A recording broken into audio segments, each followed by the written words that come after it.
తిరిగి స్వాగతం. జనసేనాని పూర్తి స్థాయిలో యుద్ధానికి సిద్ధమైపోతున్నాడు. ఆయుధాలన్నీ సమకూర్చుకుంటున్నాడు. ఆచితూచి అడుగులు వేస్తూ ఒక్కో ఆయుధానికి పదును పెడుతున్నాడు. ఇప్పటికే ప్రత్యేక హోదాపై పోరు ప్రకటించిన పవన్ దశలవారీగా సభలు పెడుతూ పర్యటించేస్తున్నాడు. ఇప్పుడు ఏలూరులో ఓటు హక్కును నమోదు చేసుకునే ప్రాసెస్ మొదలు పెట్టడంతో పవన్ వ్యూహమేంటో అర్థమైపోతుంది.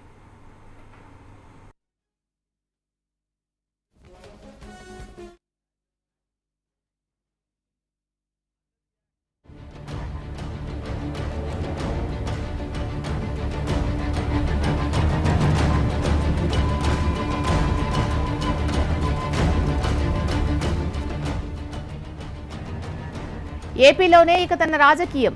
ఏపీలో అధికారమే లక్ష్యంగా పవన్ పావులు కదుపుతున్నట్టు తాజా పరిణామంతో క్లారిటీ వచ్చేసింది. ప్రత్యేక హోదాపై 13 జిల్లాలు పర్యటిస్తానని ప్రకటించినప్పుడే పరోక్షంగా ఏపీ మీదే జనసేన కేంద్రీకరణ అని చెప్పకనే చెప్పారు. ఇప్పుడు ఏలూరులో ఓటు హక్కు నమోదు చేయించుకోవడంతో పవర్ పొలిటికల్ సెంటర్ ఇక ఏపీయేనని తేలిపోయింది.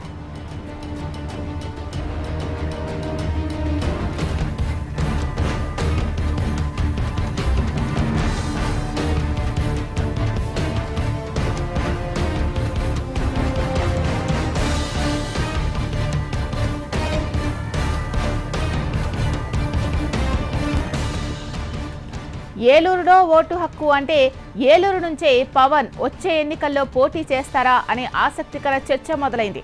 ఎంపీగా పోటీ చేస్తారా, ఎమ్మెల్యేగా పోటీ చేస్తారా అనేది కూడా చర్చ జరుగుతోంది.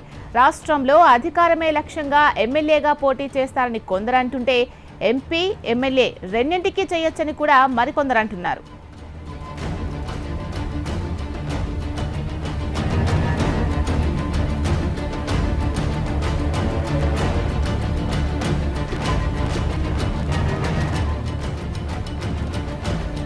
దీని గురించి మాతో మాట్లాడడానికి జనసేన ప్రతినిధి దిలీప్ కళ్యాణ్ గారు ఫోన్ లైన్లో సిద్ధంగా ఉన్నారు. కళ్యాణ్ గారు నమస్తే అండి. ఏలూరులో ఓటు హక్కు నమోదు చేయించుకోవడానికి వెళ్ళినట్టుగా తెలుస్తోంది. ఏంటి అసలు ఏం జరుగుతోంది? అంటే వెంకట్ మన మీ ఎడిటర్ గారు మాట్లాడుతున్నప్పుడు మనం అదే విషయం మెన్షన్ చేస్తాం మేడం. దాన్ని మనం ప్రత్యేకమైన కోణంలో చూడాల్సినటువంటి అవసరం అయితే లేదండి. ఎందుకంటే ఆయన ఇరు రాష్ట్రాల్లో కూడా పార్టీ కార్యక్రమాలు చేయాలని, ప్రజా సంక్షేమం మీద పోరాడాలనే ఉద్దేశంతోనే పార్టీ పెట్టడం జరిగింది. అయితే 2019లో ఎక్కడో చోట నుంచి టేక్ ఓవర్ అయితే చేయాలి కదండి. పార్టీకి సంబంధించిన కార్యక్రమాలు, పార్టీ సభ్యత్వ నమోదు కార్యక్రమం, పార్టీలో ఆయన పార్టిసిపేట్ చేయడం, ప్రత్యక్ష రాజకీయాల్లో ఇంతకు ముందు మీడియా ఇంటర్వ్యూలో చెప్పినట్టుగాను ఆయన ముందరికి రావాలంటే ఎక్కడో చోట నుంచి ఆ ఇనిషియేషన్ జరగాలి. కాబట్టి ఏలూరు ఆయన ఎంచుకోవడం జరిగింది. దాంట్లో ఏదో భారీ ప్రత్యేకమైనటువంటి ఆలోచనలో దాని వెనకాల ఏదో రాజకీయ పూరితమైనటువంటి సన్నాహాలు ఉన్నాయని అయితే మేము అనుకోవట్లా. పవన్ కళ్యాణ్ గారు ఎక్కడో చోట నుంచి ఇనిషియేట్ చేయాలి, సొంత జిల్లా అనేటువంటి కమిట్మెంట్. అంతకుముందు కూడా పవన్ కళ్యాణ్ గారికి అక్కడి నుంచి వచ్చినటువంటి ఆదరణ 2014లో ఎలక్షన్స్ ట్రెండ్ చూసుకుంటే పవన్ కళ్యాణ్ గారు మాట మేరకు టీడీపీకి వచ్చినటువంటి మెజారిటీలో చూసుకుంటే అక్కడ ఎన్నో ఫ్యాక్టర్స్ సుముఖంగా ఉన్నాయి. కాబట్టి అక్కడి నుంచి ఆయన ఆ ప్రయాణం మొదలు పెడదాం అనేటువంటి నిర్ణయం తీసుకోవడం, తద్వారా ఒక అఫీషియల్ ప్రెస్ నోట్ కూడా రిలీజ్ చేయడం జరిగిందండి.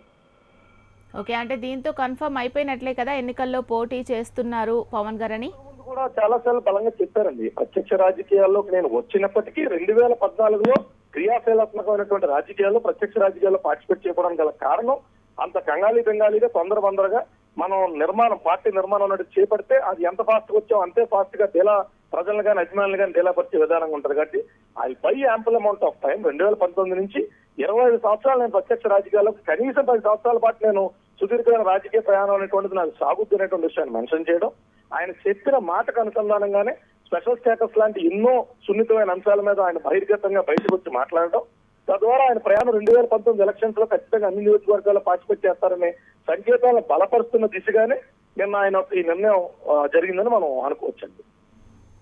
రైట్, థ్యాంక్ యూ అండి కళ్యాణ్ గారు.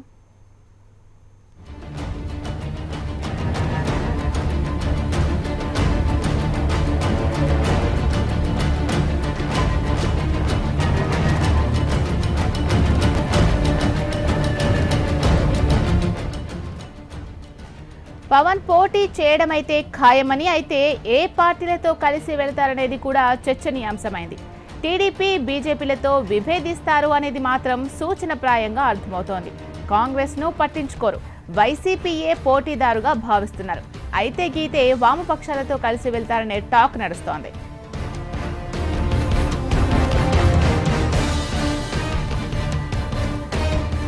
దీనికి సంబంధించి మరిన్ని అప్డేట్స్ అందించడానికి మా ప్రతినిధి ఏలూరు నుంచి శేషు ఫోన్లో సిద్ధంగా ఉన్నారు. శేషు, చెప్పండి.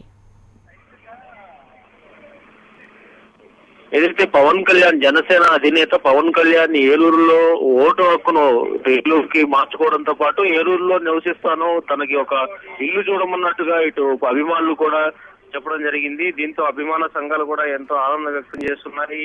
పవన్ కళ్యాణ్ గోదావరి జిల్లాలో ముఖ్యంగా సామాజిక వర్గం పరంగా చూసినా గానీ పవన్ కళ్యాణ్ ఈ నిర్ణయం తీసుకోవడం పట్ల హర్షం వ్యక్తం చేస్తున్నారు. అయితే మొత్తానికి ఇటు విజయవాడకు దగ్గరగా ఉండడంతో ఏదైతే రాజధానికి దగ్గరగా ఉండడంతో ఏలూరులో ఎంచుకున్నట్టుగా తెలుస్తోంది. అంతేకాదు ఇటు వెస్ట్ గోదావరి జిల్లాలో టీడీపీ 15 స్థానాల్లో కూడా విజయం సాధించింది. అలాంటిది కంచుకోట అయిన పశ్చిమ గోదావరి జిల్లాలో తన సొంత జిల్లా పవన్ కళ్యాణ్ కి ఇది మొగల్తూరు దగ్గర గ్రామం, స్వగ్రామం. అయితే ఏలూరు జిల్లా కేంద్రమైన ఏలూరులో ఆయన ఉండడానికి నిర్ణయం తీసుకున్నట్టుగా తెలుస్తోంది. అయితే ఇప్పటికే ఓటు హక్కును కూడా ఇక్కడికి మార్చుకున్నట్టు కూడా సమాచారం అందుతుంది. ఈ నేపథ్యంలో ఇటు అభిమాన సంఘాలు కూడా ఆయనకి ఏదైతే ఒక ఇల్లు చూడండి అని చెప్పేసి ఆయన ఎప్పుడైతే చెప్పారో దానికి సంబంధించి కూడా ఇప్పటికీ మీడియా సమావేశం కూడా కొద్దిసేపు క్రితం ఏర్పాటు చేయడం జరిగింది. అభిమాన సంఘాలు కూడా ఎంతో హర్షం వ్యక్తం చేస్తున్నాయి. మొత్తానికి ఈ నిర్ణయం చూస్తే జనసేన అధినేత ఉభయ గోదావరి జిల్లాలో కూడా బలోపేతం చేయడంతో పాటు ఇటు ఏపీలో టార్గెట్ గా ఏపీలో ఇటు జనసేన రేపు రాబోయే ఎన్నికల్లో కూడా పూర్తి స్థాయిలో ఏదైతే పోటీకి సిద్ధం కానున్నట్టుగా మనకి స్పష్టంగా తెలుస్తుంది. దానికి సంబంధించిన కార్యాచరణలో భాగంగానే ఆయన ఏలూరుకి మారుతున్నట్టుగా అనుకోవచ్చు. Right, thank you Seshu.